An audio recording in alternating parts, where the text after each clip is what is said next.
Hey, what's up, guys? Welcome back to the machine shed. It's springtime here in Wisconsin. Well, just about anyways. Everything's starting to thaw out. And I wanted to make a video just to kick off the year. We're going to start racing real soon here. And I haven't done anything with the car over the winter. However, I have something perfect and maybe informative for other guys that are running C4 Corvettes or anything with a 700 R4 essentially, because I've been through this. This will be the third time now, and I thought it would be cool to go through and show you what I'm going to do here. So last year we had problems with cooling on the LS turbo swap. Figured that out. No more cooling issues. But after the last race day, we were out on the highway at a car show. We were doing some light pulls, and the trans was hot, and it started to slip a little bit in fourth gear under medium throttle. But at wide open throttle, the transmission would not slip in fourth. So, and I've had this exact same issue 2 times in the past. Both times in the past, I have ended up rebuilding completely transmissions. But I know what the problem is. I'm going to show you guys right now. We're going to go ahead and fix this. It'll only take a couple hours. We're going to take this apart, and I'll show you why it slips like that and what causes it. So here we go.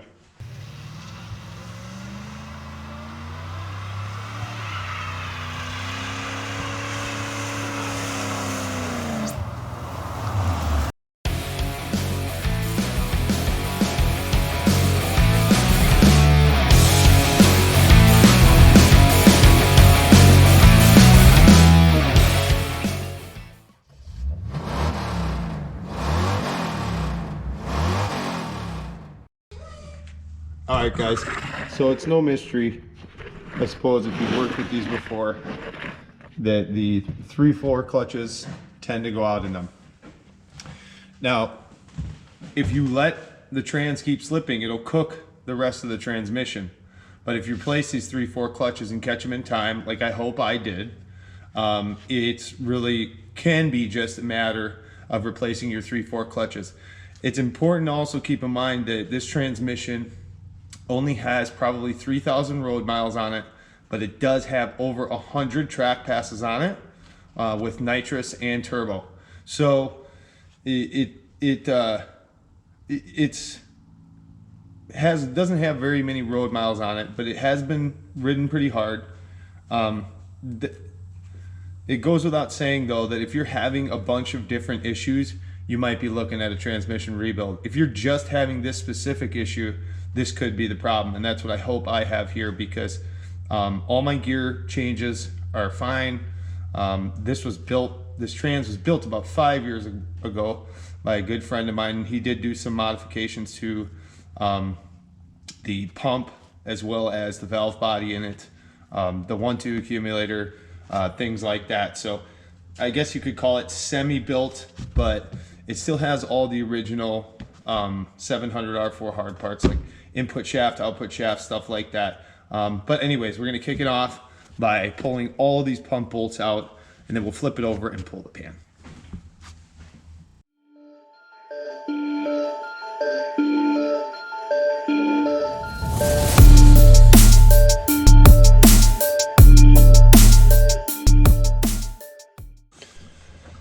All right, guys, so I want to make a quick note of this too.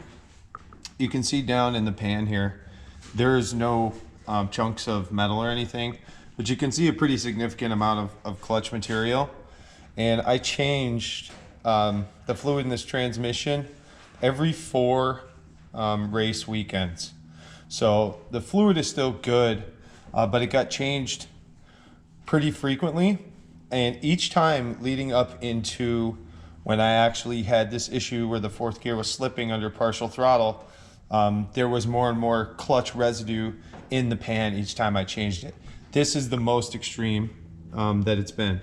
And it's kind of hard to see, I guess, but the fluid's actually good, but you can see there's just a ton of clutch material.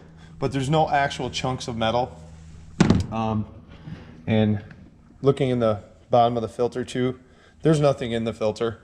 So I'm pretty confident that we're gonna have just some significant clutch wear here. There's no sparklies or anything, and hopefully we'll be good to go. Now these two bolts right here that hold this wiring, or this solenoid in, it's your lockout solenoid. I'm actually gonna pull these out because I can't remember if this one goes into the pump or not, but I think it does. But after we pull this, we're gonna go ahead and knock the pump out through this hole with a screwdriver. So here we go.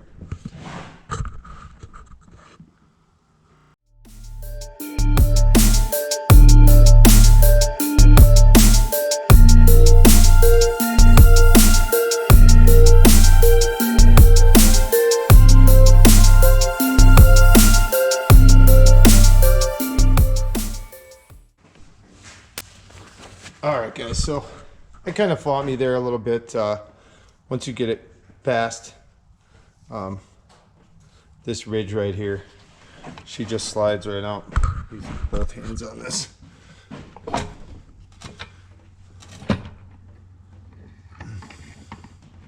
then we've got our pump there. We can look right away at the bushing inside the pump. Let's see if I can give you guys a shot of this.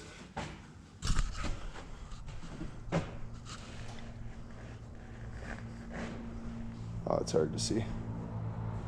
But check that right away. This one looks brand new still. Not really gonna mess with this too much. I don't have a pump alignment tool or anything, so I'm actually not gonna open it up because I know from my transmission gauge that my pressure is fantastic, and even when it's slipping, the pressure is good.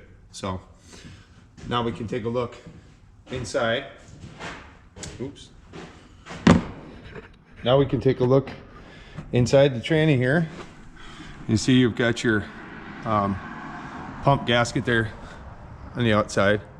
This we're going to replace. But we've got our band here. It's got to come off.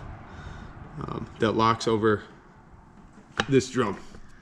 And then we can go ahead and pull this whole assembly out, and then we'll have access to those forward clutches. So let's do that.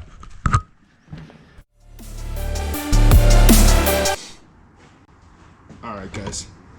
So I want to inspect this part of the drum here too, because that's where that band rides, and definitely has some heat on it. I'm actually going to check that with the straight edge, but first we're just going to separate the two. Keep in mind that this thing is still on the bottom of this drum. You don't want to lose it. So just keep it right there. Tabs go downward or outward, however you want to look at it. Pull this off. Set that aside. And then you can actually see. So from the factory, these are multicolored, but these are all white. That's because they've been rebuilt. You always want to check those two and make sure they're not split, because you'll lose a gear if you lose any one of those. So got a little hole in the bench here. Just gonna drop her down in. Now, these clutches here are most likely going to be the culprit. Before I pull them out, I'm going to actually measure what kind of play we've got in here. Doesn't feel like much. So we could have other issues, but I'm going to grab a set of feeler gauges. I'm going to measure what kind of gap we've got in between the snap ring and this top backing brace, whatever you want to call it. And then we'll pull the snap ring out and actually look at the clutches and see if they're burnt up. All right, guys, so I measured this up with the feeler gauges, and it actually came out to about 51 thousandths between the snap ring and this back support. That's kind of weird to me from what I've seen in the past, but the thing is, like I said, this was actually built by a guy who had a lot of experience and has built a lot of these.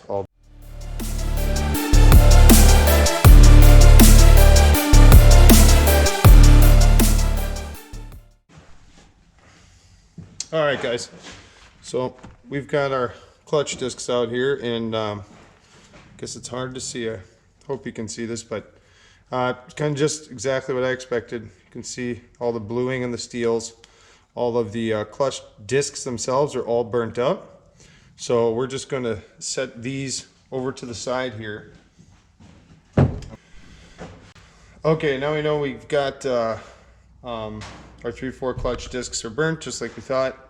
We're going to go ahead and pull the next snap ring out of here, and we're going to inspect the clutches down in the bottom of this drum, or the forward position of the drum, I guess you would say.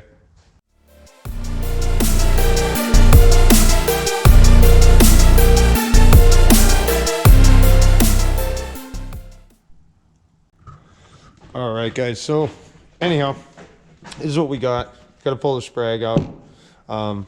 But just as I suspected, all of these clutches, take them over in the light. These clutches, they're like new still. There's absolutely nothing wrong with them. They're ready to go rounds. Just these 3/4s, look at the difference. These are black, the steels are blued and warped. It's just been superheated. So we're going to go ahead and replace these, and we're going to reverse process and run her how she is. You can also see the next set of clutches down just inside the drum where we are now.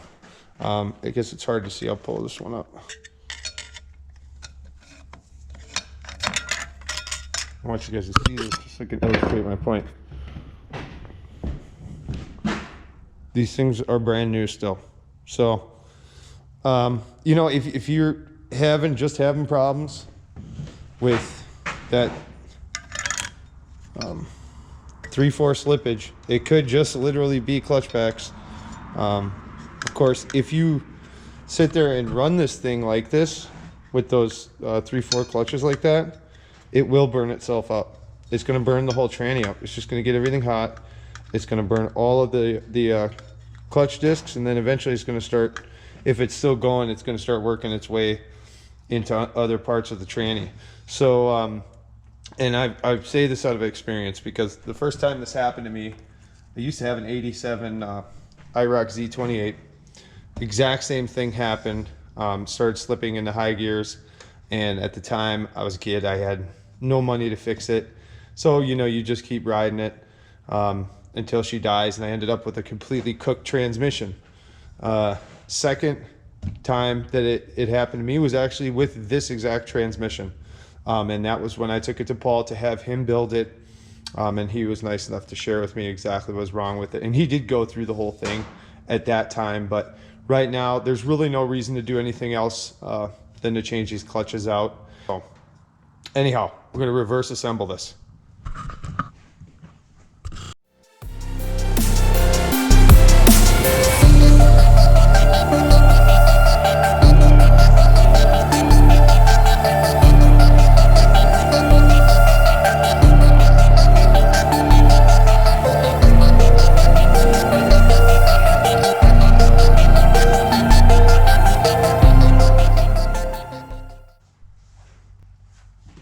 Guys, so I love doing stuff on the cheap. I actually got these, and this is kind of a test.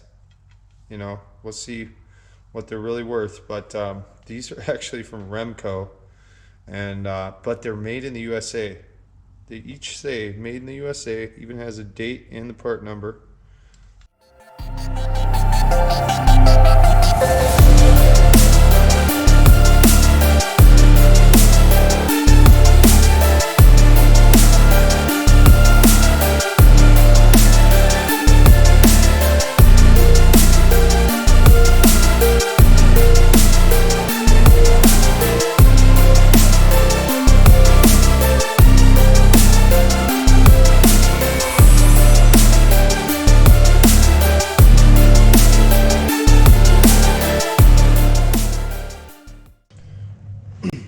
All right, guys, so we've got everything measured up with these new discs in. We actually had to pull a steel out of the bottom. This was a, excuse me, this is a 7 disc pack We went back in with a 6-disc pack. We're going from a 52 thousandths clearance to a 62 thousandths clearance. Now, the factory spec is between 60 and 80, so we're still on the tight side of that. And it's kind of curious that this was built at, or that it was at 52, so I can only imagine that it would have been built at, you know, I don't even know. It had to have been 40 thousandths, maybe less, but I also noticed that he did take out the springs that are normally in here, which could kind of account for the slower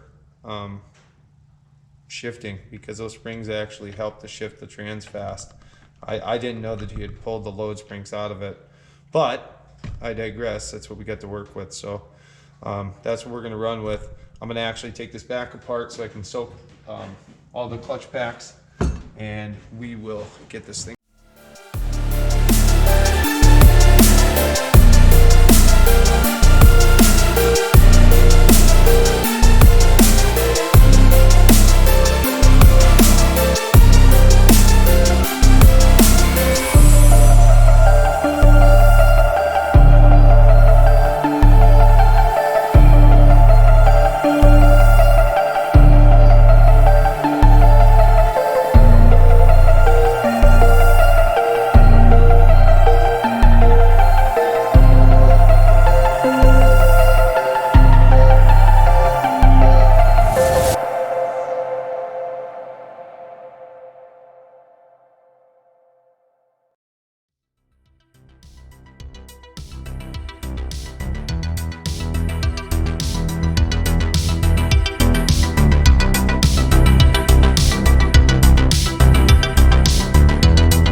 Alright guys, well, there she is. I didn't put like torque specs for the pump in because you can just get those online, but make sure you don't use power tools to put the pump in. Obviously, I just turn it in by hand like I was doing there, and be patient so that it goes in straight, and always make sure your shaft is still spinning.